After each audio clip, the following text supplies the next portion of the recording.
C'est au sommet de la colline sacrée que la basilique s'est élevée. En réparation des péchés après la défaite militaire franco-prussienne en 1870, le projet de la construction de la basilique du Sacré-Cœur est devenu un vœu national. Une fois le texte rédigé, voté à l'Assemblée avec une majorité, la collecte de petites sommes a commencé en provenance de toute la France et même au-delà. Aujourd'hui, la basilique du Vœu national ou encore celle du Sacré-Cœur de Montmartre est un chef-d'œuvre au style romano-byzantin, un sanctuaire à la renommée qui dépasse les frontières de l'Hexagone. Les saints, le Seigneur soit avec vous.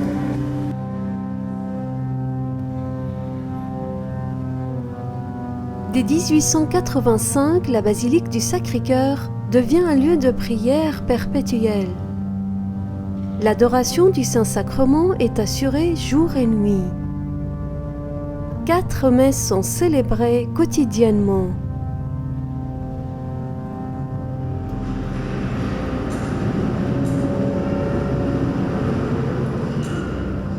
Curieux et touristes se succèdent dans cette basilique pour contempler la richesse de ce monument national français.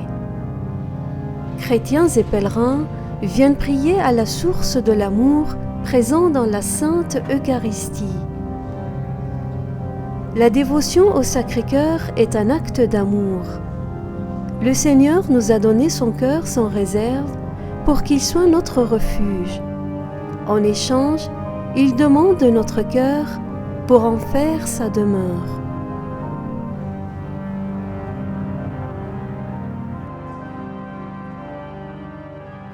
Tantum ergo sacramentum.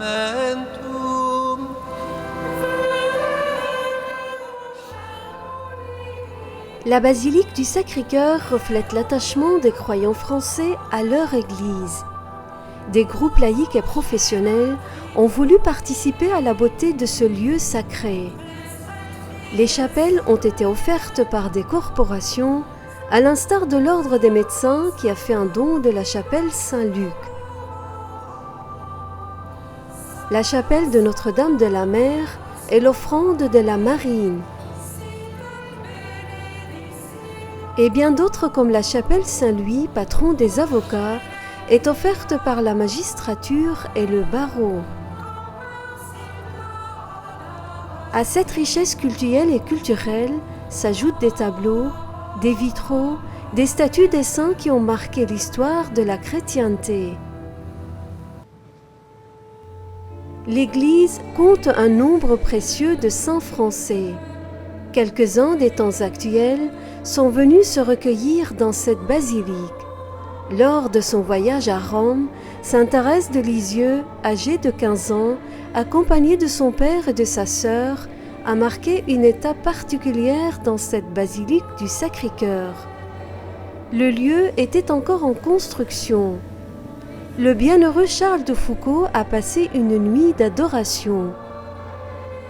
Mais bien d'autres personnes anonymes ou connues se sont arrêtées devant le Saint-Sacrement dans ce lieu béni. Le pape Jean-Paul II, pendant son voyage en France, a lui aussi désiré méditer la Sainte Eucharistie, ce mystère si humain et si divin.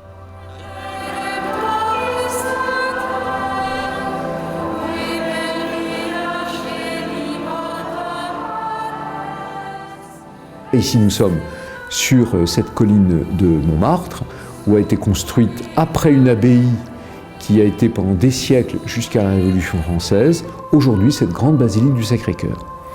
Il y a la grande basilique, et puis à côté, il y a la maison d'accueil de la basilique, qui est ce lieu pour des retraites, pour les nuits d'adoration, et aussi pour des temps de formation. Vous voyez un peu à la basilique du Sacré-Cœur les deux pôles, le lieu de prière, le lieu de célébration, le lieu d'adoration, et puis à côté, cette maison d'accueil, ce lieu d'enseignement.